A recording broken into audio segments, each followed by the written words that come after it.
Welcome back to the Hillbilly RV channel. Today we're going to be working on a Suburban furnace, and I'm not going to sugarcoat this. We're firing the parts cannon this one. The gentleman owns the camper. He says that the furnace works great on AC, but it won't work on DC. So what he's doing is he's unplugging the camper for hours at a time, and I think once the batteries get a little bit low, it doesn't want to work properly, because it works fine when he's plugged in, which means the batteries are being charged. I can't seem to get him to understand that the furnace is not running on AC, it's only running on DC. The only thing that's happening when he's plugged in is the batteries are being charged. So it just about has to be a low voltage thing. But the guy lives in it. He's willing to put some money into it. The fan motor sounds rough, so I went ahead and ordered a fan motor. The high limit switch does seem like it's a little bit sensitive. The furnace kicks off and on quite often. It's because the high limit switch gets hot, opens up, then as soon as it cools down, it closes, the furnace lights. Last week I sat here for 2 hours and watched this thing burn with it unplugged, with the short cord unplugged, and it never had a failure. Of course, that night it did. So, like I say, we're going to go ahead and replace the cell switch while we're in there. All those parts, except for the motor, are pretty inexpensive, and the only thing is the furnace has to come completely out of the camper in order to access the high limit switch, I believe. I'll look around here some more here in a minute, but pretty sure that's going to be the case. So we're going to have to pull this thing completely out, and then we're going to fire the parts cannon at it. So, yeah, I don't like doing this, but it won't fail while I'm here. I mean, I pulled up here this morning and it's running. Of course, I think he's plugged in because I heard his TV going there a while ago, but yeah, I don't know. As like I say, it won't fail while I'm here. So, and I'm not gonna move in with the guy so I can see when it fails. And it's not like I'm working in a shop. I'm mobile service. It ain't like I can go over to the next bay over and work on something for a couple hours and come back and check on this furnace, see if it's failed or not. I just don't have that option, and I can't spend, I can't spend too much time here watching it burn. So, let's get started. And I know a lot of y'all are gonna go crazy over this, but you know what? I don't know. It's just sometimes it's all you can really do. So I don't know. Anyhow, let's get started. Got the gas cut off, of course.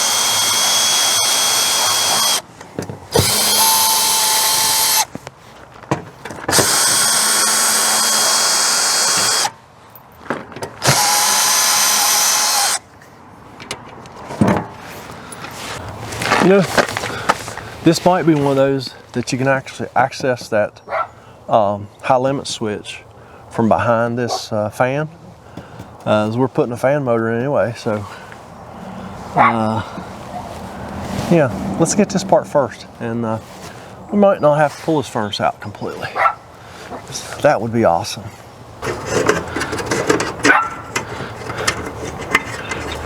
All right.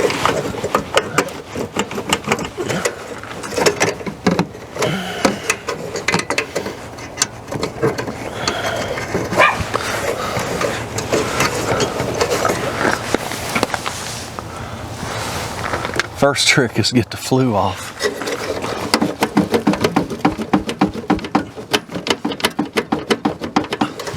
Sometimes they can be really stuck. If I sound a little funny today too, I'm fighting a cold. I actually didn't work yesterday. I stayed home and nursed a cold all day yesterday.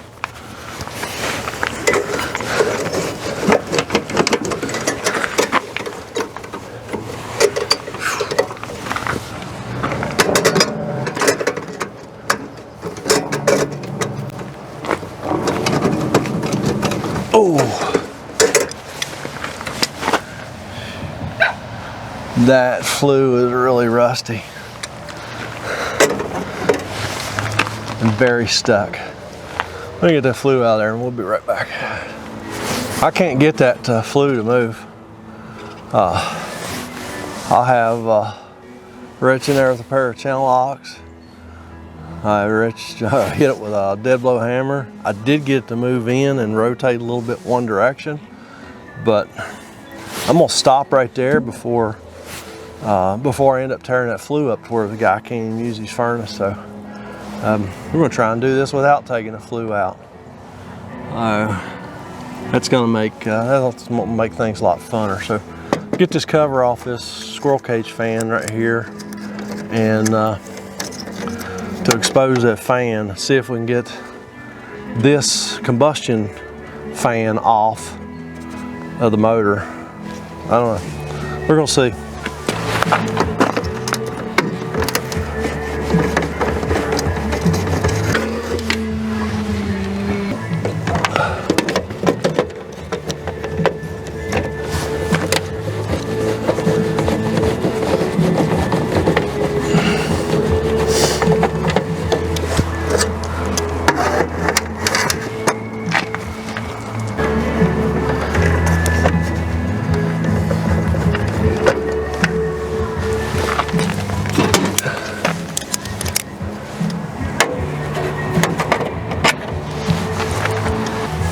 I may not even be able to use this video because guys in there blasting music. I don't want to get in trouble with copyright law.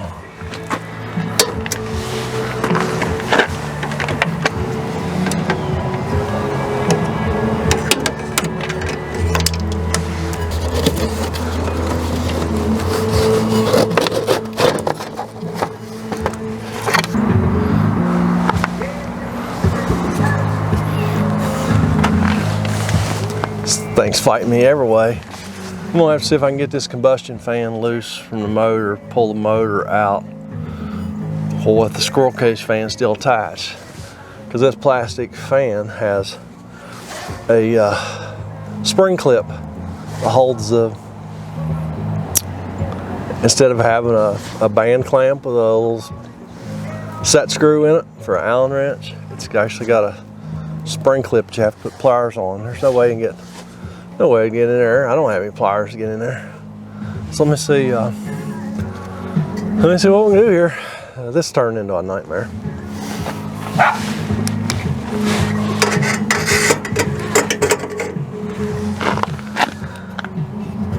Oh.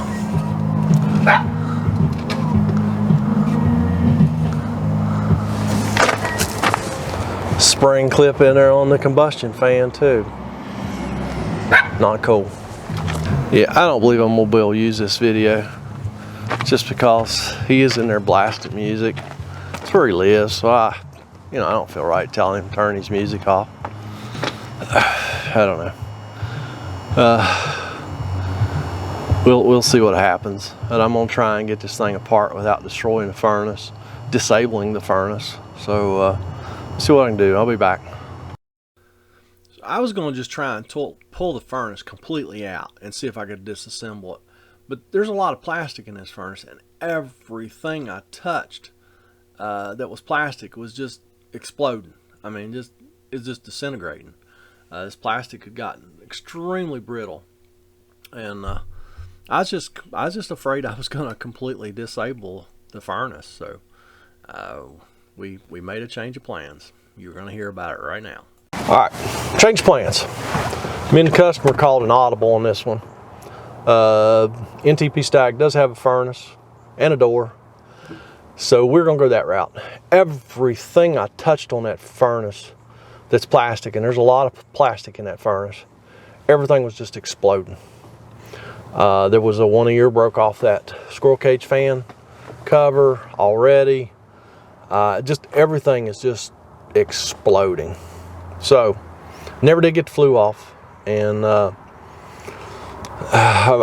didn't want to disable the furnace because it's still cold here, so he needs his heat. So I did not want to disable the furnace because that's where we was headed. I was fixing to disable that furnace. That furnace is a wreck. It's old. It's about around 15 years old. So this time, and we may have got the furnace out and seen the firebox cracked. It's not uncommon on an old furnace like that for the firebox to be cracked. So you know what? He's just gonna, like I say, he's not afraid to spend money. So because he's done a ton of upgrades to this camper in the last few months. He's put Lippert level up system on it, satellite dishes, cell boosters.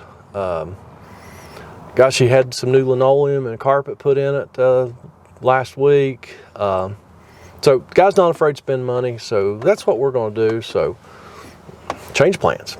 Sometimes it happens.